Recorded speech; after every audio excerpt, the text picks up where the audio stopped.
အိမ်ကွင်းမှာအထင်မသေးတဲ့ဖူဟန်နဲ့ဇေယျထိတ်မှာဆက်ပြေးဖို့ကြိုးစားရမယ်အာဆင်နယ်မင်္ဂလာပါ Smart Football Area နဲ့ပြန်လဲကြိုဆိုလိုက်ပါတယ်ဒီကနေ့ Premier League ပွဲစဉ်၈နောက်ဆုံးပွဲစဉ်ဖြစ်တဲ့ဖူဟန်နဲ့အာဆင်နယ်ပွဲစဉ်ရဲ့ပွဲရသုံးသက်ချက်လေးကိုကျွန်တော်တို့ရဲ့မြင်နဲ့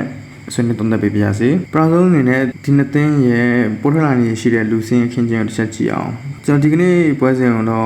့အာဆင်နယ်ဘက်ကိုတော့ပို့ပြီးအသားပေးပြီးတော့ပြောကြားပါပါမယ်ဖူဟန်အသင်းအားဆိုရင်သူတို့ရဲ့ထောက်လိုင်းကစားသမားတော်တော်များများကိုလက်လွတ်ထားရတာဗျဒါရာဒီအစားမှာခြေစမ်းပြထားတဲ့တီတို့လိုညာချမ်းခန်းစစ်ဘက်ကရောဘန်ဆန်တို့လိုကစားသမားတွေပါဝင်လာနိုင်မှာမဟုတ်ပါဘူး။ရှာဘာဘာတိုက်စမူနီယာဖြစ်တဲ့မူနစ်နဲ့ရာဦးဟီမန်နက်တို့ကလည်းဒီနေ့ပွဲစဉ်ပါဝင်လာနိုင်မှာမဟုတ်ပါဘူး။အဲ့ဒီအာဆင်နယ်တင်းဘက်ကိုကြည့်မယ်ဆိုရင်တော့အိုဒီကယ်မာရူကီဟာဗတ်တို့ကတူတန်ရရှိတာပါတယ်။ပြီးတော့ဂျေဇူးကလည်းဒီနေ့ပွဲစဉ်ကိုပါဝင်လာနိုင်မှာမဟုတ်ပါဘူး။ဆိုတော့နှစ်ဖက်စလုံးမှာတော့ဒန်ရကစားသမားတွေကိုစီရှိတယ်ဆိုပေမဲ့လည်းအင်ဝင်ဖူဟန်ဘက်ကတော့ပိုပြီးအထိနာတယ်ပေါ့ဗျာ။အာဆင်နယ်တင်းအနေနဲ့ဖြန့်ရည်ရှိတဲ့လူစင်ကတော့ဂိုလိုဘာနေရာမှာတီပစ်ရာယာညာချမ်းမှာကယ်လဖီရိုရီဘယ်ချမ်းမှာဆိုရင်တော့တင်ဘာနဲ့ဘန်ဝိုင်ရှိမယ်ဗျာခန်းစမှုနှစ်ယောက်ကတော့ဆာလ်ဗာနီယာခရာဗီယာပေါ့ဗျာကိုယ်လည်းစုဖွဲ့မှုကြည့်မယ်ဆိုရင်တော့တန်ဂနရိုက်ရှိမယ်ဇူမန်ဒီရှိမယ်ဒီကစားသမားနှစ်ယောက်ကတော့မဖြစ်မနေပါဝင်လာမှာပါကိုယ်လည်းမလှုပ်ရှားကစားပေးမဲ့တန်ရိုအေရိုကစားနိုင်တဲ့ကစားသမားတွေကြည့်မယ်ဆိုရင်တော့အေဆေကိုပဲသုံးမလား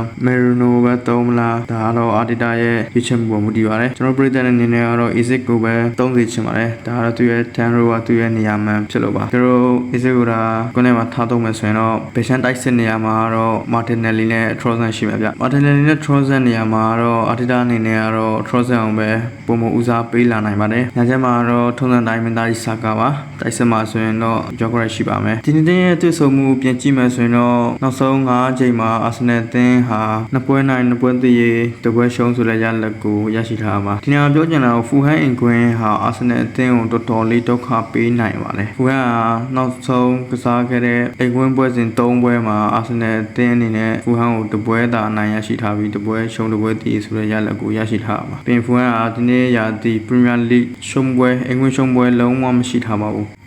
ဒါပေမဲ့လည်းအခုရင်ဆိုင်မှာအသင်းကတော့ချန်ပီယံဖြစ်ဖို့အတွက်ရေပန်းစားနေတဲ့အသင်းတွေရဲ့အသင်းဖြစ်တဲ့အတွက်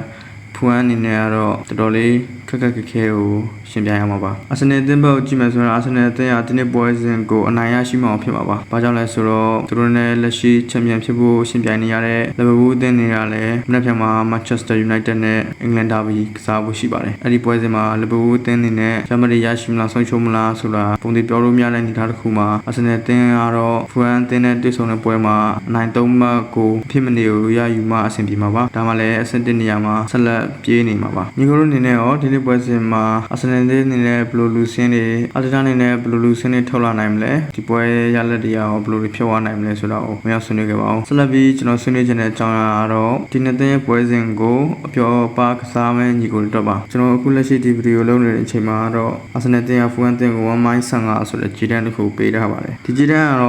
့ဘူကီအနေနဲ့အာဆင်နယ်တင်ကိုနိုင်လိမ့်မယ်လို့ဂျုံဂျီတန်အနေနဲ့ပေးထားတဲ့ဂျီတန်လို့တော့ထင်ပါတယ်အာဆင်နယ်လက်ရှိဖောင်ရအောင်ဖူဟန်ရဲ့နှစ်ပွဲဆက်ရှုံးနေထားတဲ့ဖောင်ရဆိုရင်တော့ဒီဂျီတန်ဖြစ်တဲ့ပါတယ်တစ်ဖက်မှာပြိုင်ပွဲအသင်းဖြစ်တဲ့လီဗာပူးအသင်းကလည်းအသင်းကြီးတစ်နဲ့တွေ့ဆုံနေတဲ့အတွက်ကြောင့်အာဆင်နယ်အသင်းနဲ့ဒီနေ့ပွဲကိုမဖြစ်မနေကိုအနိုင်ရရှိရမှာပါအနိုင်ရရှိမှလည်းသူ့အနေနဲ့ရမှတ်တွေဖြတ်ထားနိုင်မှာပါညီကိုတို့အနေနဲ့အာဆင်နယ်အသင်းသာအနိုင်ရရှိမယ်ဒီနေ့ပွဲဟာသူတို့အတွက်အနိုင်ပွဲပဲလို့သတ်မှတ်ထားရင်တော့15ပြရင်းပြီးတော့အာဆင်နယ်ဘက်မှာနေသင့်ပါတယ်ကိုပေါင်းချုပ်ကြည့်မယ်ဆိုရင်လည်း2.65ပေးထားပါတယ်ဒီကြည့်တောင်ကြည့်မယ်ဆိုရင်တော့အာဆင်နယ်အသင်းဟာ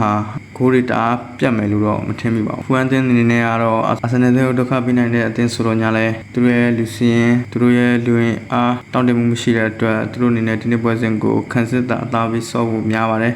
်သူတင်ကိုတင်ကစားဖို့ဆိုတာမလွယ်ကူလာပါဘူးဒါကြောင့်မလို့အာဆင်နယ်အသင်းအနေနဲ့ထိတိုက်တွေ့ဆုံမှုတွေအရာဆိုရင်တော့အာဆင်နယ်အသင်းဟာဖူဟန်အသင်းကိုအနိုင်ရရှိခဲ့ရင်တော့ဂိုးရလက်တရားတအားကြီးကွာချလိုက်မယ်လို့မထင်ပါဘူး2.65ဆိုတဲ့ခြေစမ်းတစ်ခုကို3လုံးပေါ်ဖို့အတွက်ဆိုရင်ဖူဟန်အနေနဲ့အာဆင်နယ်အသင်းဘက်ကိုဂိုးသွင်းနိုင်မှသာအဆင်ပြေမှာပါဒီလိုမှမဟုတ်ပဲဖူဟန်အနေနဲ့ဒါဥဆောင်ဂိုးရရှိဖို့အတွက်ဥဆောင်ဂိုးရရှိဖို့ထက်ခြေပါဂိုးတွေရရှိဖို့ထက်သွင်းဂိုးတွေခွင့်မပြုရေးဟိုတာဥတီကစားမယ်ဆိုရင်တော့ဒီခြေတန်းဟာ2.65ဆိုတဲ့ခြေတန်းဟာပေါ်ဖို့ တော့ခင်းလာမှာအာဆင်နယ်အသင်းအနေနဲ့ကလည်းဖူဟန်အသင်းကိုအနိုင်ရရှိမယ်ဆိုတော့ညာလည်းဖူဟန်အသင်းမှာကြောတဲ့ကစားအကြောင်းပဲတွင်းကိုအများကြီးရရှိလိမ့်မယ်လို့တော့ကျွန်တော်တို့မမျှော်လင့်မိပါဘူးကျွန်တော်ညီကိုအနေနဲ့ဖူဟန်အသင်းဒါတွင်းကိုရရှိမယ်လို့ထင်တော့265ဟာပေါ်နေတင်ပါတယ်ဒီလိုမှမဟုတ်ပဲဖူဟန်အသင်းဒါအာဆင်နယ်အသင်းဘက်ကိုတွင်းကိုတွေချီပါကိုတွေဥဆောင်ကိုရရှိမယ်လို့မထင်မိဘူးဆိုရင်တော့ကိုအောင်နေလိုက်တာအကောင်းဆုံးပါညီကိုတို့အနေနဲ့ရောကြီးရန်ပေါ်ဘယ်လိုမြင်မိပါသလဲဘယ်လိုရလဒ်တွေထွက်လာမယ်လို့ထင်ပါတယ်လဲကွန်မန့်မှာဝင်ရောက်ဆွေးနွေးခဲ့ပါအောင်ဆက်လက်ပြီးတော့လည်းဘောလုံးအားကစားနဲ့ပတ်သက်တဲ့ပွဲချုပ်သုံးတဲ့ချက်တွေပေါ်ပြီးသုံးတဲ့ချက်တွေဘောလုံးသတင်းတွေကိုဆက်လက်တင်ဆက်ပေးအောင်ဖြစ်တဲ့အတွက် channel လေးကို like subscribe လုပ်ခဲ့ပေးဖို့တောင်းဆိုပါရစေဒီတော့ကြည့်ရှုနေတဲ့ညီကိုလေးနေနဲ့လည်း like follow လေးလုပ်ခဲ့ပေးဖို့မမေ့ပါနဲ့ဆုံးဖြတ်ပေးတဲ့အတွက်ကျေးဇူးတင်ပါတယ်